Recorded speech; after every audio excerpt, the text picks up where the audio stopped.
C'est un geste qu'ils ont sans cesse reproduit cette saison. Pour les guides, l'année a été particulière.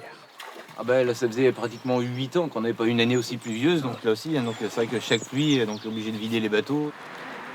La météo contrastée a fait baisser la fréquentation, surtout au mois de juillet.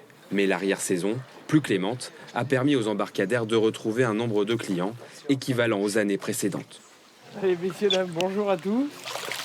Bienvenue dans le Marais Poitevin. Est-ce que vous êtes déjà venu dans le Marais? Non, dans le bateau. Et même début novembre, ces Aveyronais sont sous le charme. Ouais, première fois. C'est beau, c'est reposant.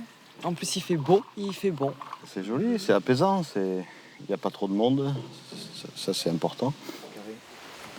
Un cadre naturel qui pourrait bien attirer de plus en plus de visiteurs, à en croire ce dirigeant.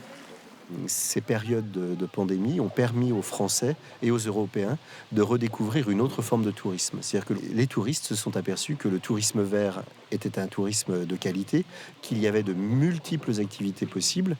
Ils ont redécouvert les joies de tout cela et je pense que nous allons connaître une explosion de nos fréquentations. Un ressenti partagé sur la terre ferme. Pour ce restaurateur, le Marais Poitevin est devenu tendance. Et on va dire qu'on est sur une région où c'est les vacances vertes. Voilà, loin de la pollution et du bruit, on vient se balader dans le village, on prend une barque pour aller visiter un petit peu les Marais Poitevin à la force de la rame. Et après, on vient découvrir les spécialités locales, les anguilles fraîches, voilà, le jambon Mojette et les escargots.